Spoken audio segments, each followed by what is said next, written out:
Olá, venho neste vídeo apresentar, comentar e convidar a todos para a leitura desse livro seminal intitulado Futebol Mania, uma história social do futebol no Rio de Janeiro entre 1902 e 1938, de autoria do professor Leonardo Pereira, da PUC do Rio de Janeiro. O livro foi lançado em 2000, no ano de 2000, com fruto de uma grande, vasta e longa pesquisa de doutoramento no Departamento de História da Unicamp, sob orientação da professora Maria Clementina Pereira Cunha, e agora, passados 20 anos, estamos às vésperas da reedição desse livro, uma segunda edição desse livro que foi muito importante para a minha formação. Eu, então, iniciava o meu mestrado, a graduação ainda não havia espaços para o debate sobre a história do esporte, especificamente a história social do futebol, e graças a esse denso trabalho de Leonardo Pereira, as novas gerações de pesquisadores em história e ciências sociais puderam ter esse livro como um guia, como um modelo, como um exemplo de pesquisa que é capaz de articular fontes muito vastas, de abarcar um debate da historiografia sobre o Brasil da Primeira República e o Brasil dos anos da Era Vargas, à luz de uma temática como essa, que envolve as práticas esportivas, a sociabilidade no Rio de Janeiro, da chamada Belle Époque, dos anos 20 e dos anos 30. É um livro, então, que tem por referencial uma historiografia de ponta, historiografia inglesa,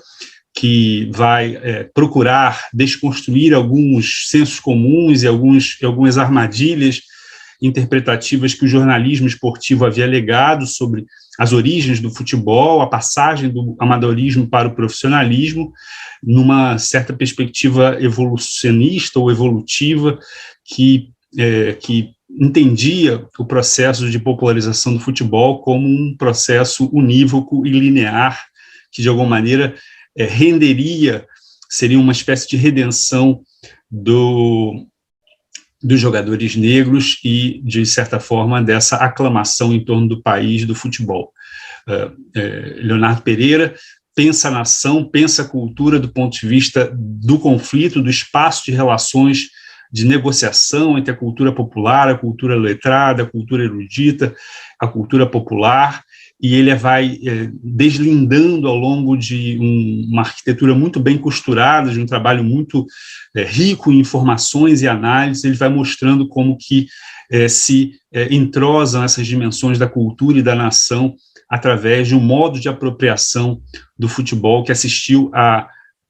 ao interesse, à interseção de diferentes grupos sociais. Então ele vai mostrando como, para além de uma liga elitista, houve toda uma forma associativa muito forte de trabalhadores, né, o que ele chama dos trabalhadores da bola, que vão procurar,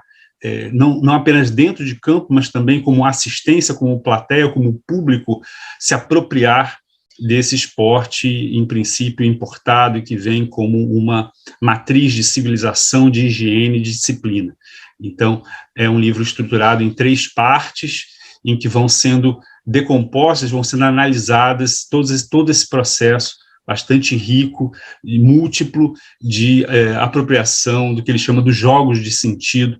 que vai acontecer, e dessa forma se torna um trabalho muito referencial para quem estuda esporte, mas também para quem se debruça sobre a historiografia, sobre a história do cotidiano da Primeira República e da Era Vargas. Então, não tenho dúvidas em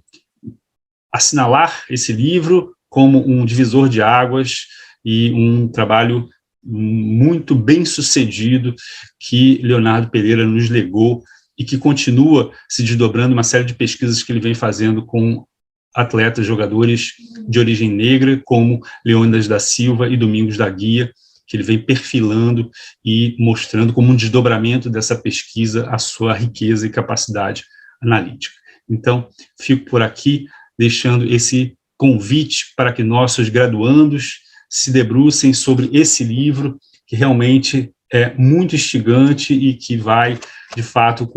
pelo menos na minha experiência, vai abrir muitas portas de pesquisa e vai trazer novas possibilidades de análise de um terreno que ainda merece continuar, se desdobrar a ser estudado pelas novas gerações. Então, muito obrigado. Fica aqui, então, o meu convite de um livro de classe que eu considero incontornável. Um abraço.